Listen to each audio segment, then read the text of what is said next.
Ni mu mubohore, ikiganiro ni mu mubohore cyabateguriye amasengesho y'iminsi 40 yo gukurwaho iminyururu azayaca kuri sheni ya YouTube ISEZERANO TV ndetse n'iy'umugambi w'Imana buri saa 12 hamwe na Prophet Emma. Nyabuneka ntucikwe. Yesu ashimwe cyane. Nanone ndagusuhuje nkwifuriza amahoro y'Imana, nkwifuriza umugisha. Ukuboko kwiza kw'Imana ni kuboneke kuri wowe. Uwiteka nakomeze kukwishimira, mbaraga n'imbabazi z'Imana bikomeze kukubonekaho. Ndakwifuriza ngo Imana ikurebane amaso y'imbabazi kandi kurebane amaso y'urukundo. Buriya muri ubu buzima hari igihe abantu bakurebana amaso y'imbabazi ariko utari wabona bakurebana amaso y'urukundo. Imana y'amahoro itugirire neza. Rero Uwiteka kwishimire kandi Uwiteka kunezererwe kandi Uwiteka akugirira ubuntu mu izina rya Yesu. Ubuntu bw'Imana bukubonekeho. Turakomeje amasengesho y'uno munsi wa 19 mu masengesho yacu turimo yo gukurwaho iminyururu, yo gukurwaho karande, yo gukurwaho ingoyi. Ku munsi w'ejo twaganiriye ku muvumo cyangwa se ku mwuka uboha amaboko, ariko uyu munsi ndashaka tuganire kuri uyu mwuka uboha amaguru. Imana itugirire neza. Akenshi twasomye ririya jambo riratubwira ngo uyu muntu Lazaro yasohotse mu gituro ariko asohokamo aboshye amaguru, amaboko kandi apfutse ku maso. Hari ikintu bisobanuye mu isi y'umwuka. Ni ukuvuga ngo Lazaro uyu nguyu yari yarapfuye ndetse arahambwa, ariko bamuhamba bamuboshye amaboko, bamuhamba bamuboshye n'amaguru, bamuhamba bamuboshye n'amaso. Imana itugirire neza. Rero Yesu akora umurimo we iteka. Yesu akora umurimo wo mu mwuka, yamara kuwukora ariko ugasanga hari ahantu wabohewe, hari ahantu wazirikiwe hatuma utagera ku mugisha wawe. Hari abantu baboshye amaguru ku buryo dayimoni atajya atuma hari ahantu bajya, dayimoni adatuma hari abantu batarabukira. Iyo hagize ikintu cyo kugira ngo ugende cyiza ku buzima bwawe, dayimoni ntabwo atuma cyemera. Imana itugirire neza. Ugasanga urakora mu kazi ariko abandi bahabwa misiyo ariko we ntabwo ujye uyihabwa. Amaguru yawe araboshye, icyo kintu cy'umwuka w'ingendo kiraboshye ku buzima bwawe. Hari abantu ikintu cy'umwuka w'ingendo kiboshye kuri bo, ugasanga neza kugira ngo azagende ni ikibazo, kugira ngo azagira ahantu ajya ni ikibazo. Ugasanga hari abantu abarozi baboshye, bababoha amaguru, iteka ubyuka amaguru yawe arakurya. Abantu bangurikiye, nubwo ugenda ariko amaguru yawe arakurya, amaguru yawe arakubabaza, amaguru yawe ntabwo ushobora gutuma, aya maguru ntashobora gutuma hari uko bigenda ku buzima bwawe. Waraboshywe n'imbaraga z'abadayimoni. Akenshi ibi bikunze kubaho ari karande cyangwa ari imbaraga z'abarozi. Ugasanga rimwe na rimwe hari karande igera ku maguru y'abantu, ugasanga irabana neza, ugasanga irabana, ugasanga amaguru yawe urayarwara. Iyo ubyutse mu gitondo usanga amaguru yawe akurya, cyangwa se ugasanga hari abo bateze ibintu, ugasanga ibihato byagiye mu maguru yawe, ugasanga iteka uhora wivuza amaguru yanze gukira, amaguru yabaye amaguru. Imana y'amahoro itugirire neza.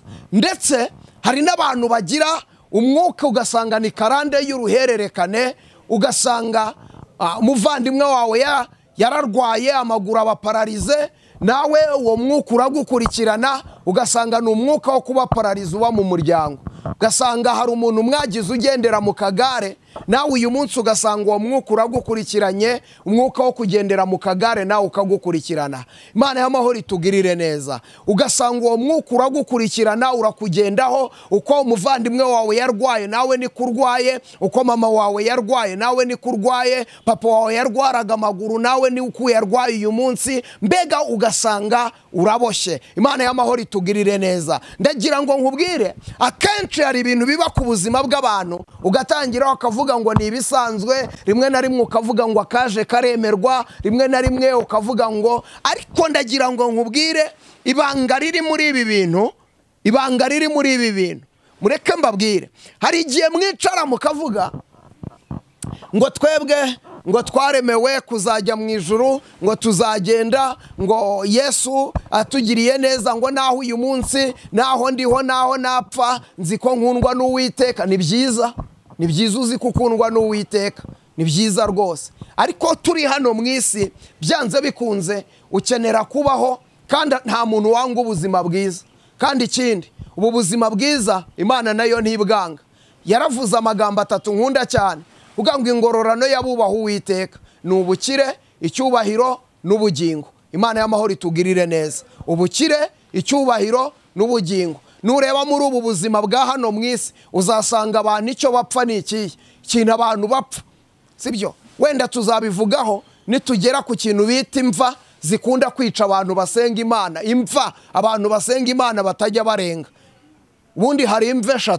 Imana y'amahoro itugirire neza. Kandi akenshi usanga izo mva zishingiye kuri karande. Imana itugirire neza. Ugasanga umuntu nta kindi bapfa, ni amafaranga, icyubahiro. Ikindi cyongeyeho gikunda kwica abantu, icya 3 ni ikijyanye n'ubusambanyi. Imana itugirire neza. Amafaranga, icyubahiro, ubusambanyi, nibyo bintu 3 bikunda kwica abantu. Izo mvura mutsubashije kuzirenga waba amahoro, ariko ntabwo wazirenga kuko akenshi biba bishingiye kuri karande, bikaba bishingiye ku mateka y'ahashize. Imana y'amahoro itugirire neza. Bigashingira ku hashize. Nk'iyi karande y'ubusambanyi yo ni karande usanga igenda irushaho gufata indi ntera, kuko uhereye mu batubanjirije ugahera kuri Aburahamu sogokuru w'abizera. Imana y'amahoro itugirire neza. Ni karande yari iri ku buzima bwiwe utabasha kurenga kandi utabasha kurenza ingoyi. Izi karande iragenda ikagwa kwa Dawidi. Dawidi we yari yarakuze cyane, ni umwuka wari warakuze. Dawidi we ubusambanye bwari bwaramubayeho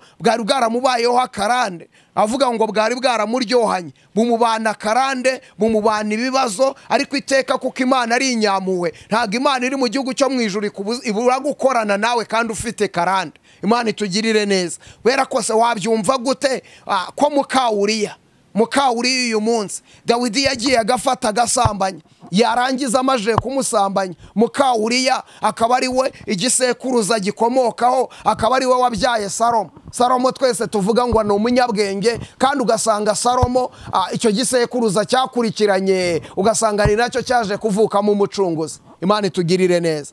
Icyo nicyo kikwereka ko karande uyigira, ariko karande ikaba itakubuza kujya mu ijuru, ariko karande izakubuza ibya hano mu isi. Imana itugirire neza. Kandi amahirwe menshi yo nugumya kubura ibya hano mu isi, amahirwe menshi nuko nijuru utazarijyamo. Ku munsi wa 17 twaganiriye kuri karande y'umujinya. Mose uretse imbabazi z'Imana, ariko burya ijuru yari yaribuze. Uretse imbabazi z'Imana yamugiriye ubuntu, ikavuga ngo naraguhamagaye, irangiza ikamweza ikamujyana mu bwami, ariko burya Mose ijuru yari yaribuze. N'ikimenyimenyi iyo ukomeje gusoma ijambo ry'Imana ukagera mu Baheburayo, usanga ko mu kuntumbi ya Mose hahuriye abamarayika 2, hahuriye marayika wa Satani na marayika w'Imana. Baje kugira uti marayika wa Satani yaregaga ko Mose ari mu batumvira mu ijuru, hatajya hajyayo abantu batumvira. Imana y'amahoro itugirire neza. Marayika w'Imana aravuga ati Mose ibyo yarabikoze, ariko ibyo ngibyo yarabibabariwe. Imana y'amahoro itugirire neza.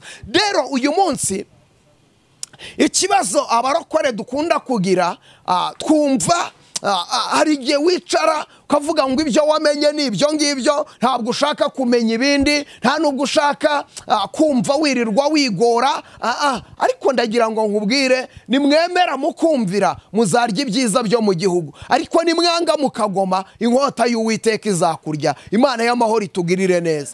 Ari ijambo njya nkunda kubabwira ryitwa kwitondera. Muri ubu bwami icyo Imana isaba abantu, irabasaba kwitondera. Ntabwo icy'ingenzi ari idini usengeramo, icy'ingenzi ntabwo ari ukuyoboye. Ikintu ukeneye kwitondera amategeko y'Imana, ukayitondera, kubera yuko yubuze n'ubwenge birangira ubuze ubugingo kubw'amaherere.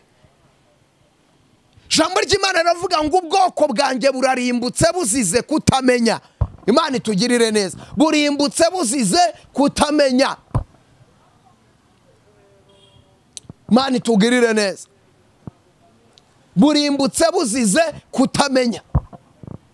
Rero numenya uzamenya ko ukwiriye kubaturwa, uzamenya ko ukwiriye kubohorwa, ukabohorwa ku ngoyi z'idini, ahubwo ukamenya Imana nyakuri, ukamenya ko ubu bwami turimo bw'Imana dukwiriye kubunezererwamo. Imana ikaduha umugisha tukiri hano mu isi, ikazaduha n'ubugingo mu izina rya Yesu. Umva umuririmbyi ukuntu yavuze, uze ngo imigisha yo mu gakiza k'Imana kubw'ubuntu narayihawe, nayihawe mu gihe nihannye ibyaha imbere y'umukiza Yesu. Rero iyi migisha akenshi dukunda kugaragaza yuko abantu batabikeneye kandi mubikeneye, mukunda kugaragaza ko mutabishaka kandi mubishaka. Uzasanga mu rusengero mpagarara mu materaniro nkavuga ngo abakobwa bashaka abagabo nibaza, ukabona umushaka kandi ko kumukeneye bya nyabyo. Arajya munsi y'intebe arimo arasekera munsi y'intebe, buriya se koko najya imbere hariya se, oya ntago nakwiteza abantu, Mana urabibona, uzabikora uko ubishaka. Uraboshye izo n'imbaraga za karande zikuboshye, kuko erega Imana biragusaba kuyibwiza ukuri. Imana yibwiza ukuri ko ukeneye umugabo, Imana yibwiza ukuri ngo nyine ngo Imana irabibona. Ariko se reka nkubaze, Yesu ko yasanze umurwayi ku kidendezi ahamaze imyaka 38, aramubaza ngo urashaka gukira? Ntabwo Yesu yarebaga ko ashaka gukira. None se Barutimayo, Yesu ko yamubajije ngo urashaka nkugirire ne, ntabwo Yesu yabibonaga ko ari impumyi? Imana y'amahoro itugirire neza. Yesu umva nkubwire, Yesu nta kintu bimubwiye kuzapfa uri umukene, nta kintu bimubwiye. Yesu ikintu yitaho, yita ku bugingo. Niba ubuhumyi bwawe unyuzwe nabwo, komeza unyurwe nabwo, nta kibazo. Ubukene bwawe niba bukunyuze, komeza unyurwe nabwo, nta kibazo. Kuba uri umukobwa bikaba bikunyuze, nta kibazo, bikomeze bikunyure. Yesu biramunezeza kuko irata kuba uri umukobwa ukaba ukijijwe, ni byiza cyane. Ariko kubera ko Yesu agukunda, umunsi uzamubwira uti Yesu birambangamiye kugukorera nkiri umukobwa, ingoyi y'amateka n'akarande nicike, unyingurira imiryango, Yesu azaza atabara. Niyo mpamvu ijambo rivuga ngo ntabaza ndagutabara, sibyo? Ntabaza ndagutabara, nkwereke ibiruhije utabasha kumenya. Imana y'amahoro itugirire neza. Ntabaza ndagutabara. Kubera iki Imana ishaka ko mutabara? Irashaka utabaza. Imana ikeneye kutabaza. Ntabaza ndagutabara, nkwereke ibiruhije utabasha kumenya. Imana y'amahoro itugirire neza. Yeremiya 33 ku murongo wa 3, ntabaza ndagutabara. Kuki Yesu yabazaga umuntu ngo urashaka gukira? None se Yesu niyabaga bireba ko abishaka? Ariko Yesu akeneye ko watuza akanwa kawe. Ni nayo mpamvu wakira Yesu. Yesu ntabwo ajya afata ku ngufu, oya. Yesu ntabwo afata ku ngufu. Icyo ushaka nicyo Yesu azaguha, icyo ushaka nicyo Yesu azaguha. Imana y'amahoro itugirire neza. Icyo ushaka Yesu nicyo azaguha. Urashaka icyo ubundi muri ubu buzima? Benshi basenga batazi icyo bashaka, kandi benshi Bibiliya iravuga ngo murasaba ntimuhabwe kuko musaba nabi. Numara gusobanukirwa ubwamurimo ubwari bwo, ukamara gusobanukirwa Imana n'agaciro kayo, uzasaba Yesu azaguha. Imana y'amahoro itugirire neza. Erega hari ibintu wasaba ibwami bakabona uraciriritse, bakabona kutanasobanutse. Imana y'amahoro itugirire neza. Mu bwami ntibasaba, barategeka. Kuri uri umwana w'Imana, kubera wisaba tegeka, uri umwana w'Imana, uri umukiranutsi, umwami Yesu akubonaho amaraso. Umva ukuntu ijambo rivuga. Riravuga muri Yeremiya 15 ku murongo wa 19, aravuga ngo nimuvana ibishimwa mu bigaho, uzaba nk'akanwa k'Imana. Imana y'amahoro itugirire neza. Iyo wabaye akanwa k'Imana rero ntabwo uba ugisaba. Kandi abenshi bakunda kubwira Imana ngo Mana nkorera. Imana ntikora, Imana irarema. Imana y'amahoro itugirire neza. Imana ntikora, Imana irarema. sinzi niba iki kintu mutakizi. Ntikora yirarema, sibyo? Imana yirarema mu bumana bwayo, igafata ibintu ikabirema, ibitari biriho ikabishyiraho, ibitakoraga bigakora. Imana y'amahoro itugirire neza, yirarema mu bumana bwayo, irarema. Rero ndagusengera Imana ikuremere mariage n'ibitari inahari, yikuremere, yirarema. Twinginga Imana ireme mariage yawe, ireme akazi kawe niba katari kanahari, Imana ikareme. Havuka umushinga udasanzwe uguha akazi, ni the name of Jesus. Imana ikuremere visa niba wari uyikeneye, Imana yireme. Zoni mashando wiribirify, Imana ikuremere mama, Imana ikuremere papa. Wa musore w'Imana ikuremere umugore ugukwiriye, Imana itugirire neza. Wa mukobwa w'Imana ikuremere umugabo, Imana ireme ikintu kitari gihari giheboneke. Mu muryango w'iwanyu ntibashaka ariko Imana ikuremere urushako. Mu muryango w'iwanyu ntibatera imbere ariko Imana ikuremere iterambere. Mu muryango w'iwanyu ntiburira indege ariko Imana ikuremere urira indege. In the name of Jesus. Yeta ya binifo ninito prevonini ya ayizonima zivimini vopa. Imana ikuremere mu izina rya Yesu. Imana ikuremere, Imana itugirire neza. Imana ikuremere. Erega Imana ishobora byose, Imana nta kintu kiyinanira. Imana ni umwami w'abami, ni wizera Imana. Ijambo ry'Imana mu Baheburayo 11 aravuga ngo kwizera ni ukumenya ibyiringirwa udashidikanya ko bizaba, sibyo? Imana y'amahoro ikuremere ikintu kitari gihari, sibyo? Bwira Imana ikuremere. Narindi kuri karande uyu muvumo boha Amaguru, ugasanga urakoze mu kazi imyaka 10 ntujye uzamuka uhora kuri rev imwe. Buri munsi uhora ugarukira ku mwobo, uhora ugaruka bavuga ngo tugiye kugabanya abakozi, ugasanga kanshi izina ryawe bararihumeka, sibyo? Wasabye passport kujya gusaba visa, umaje kuyibura inshuro utabara umubare, kandi nyamara wowe wumva ushaka kugenda. Maguru yawe araboshye, ukeneye gusengerwa Imana. Maguru yawe araboshye. Mana y'amahoro itugirire neza. Mana ibohora ubuzima bwawe. Ukeneye umuhanuzi w'Imana mu buzima bwawe, ukeneye umukozi w'Imana mu buzima bwawe, ukeneye umuntu umusengana mu buzima bwawe.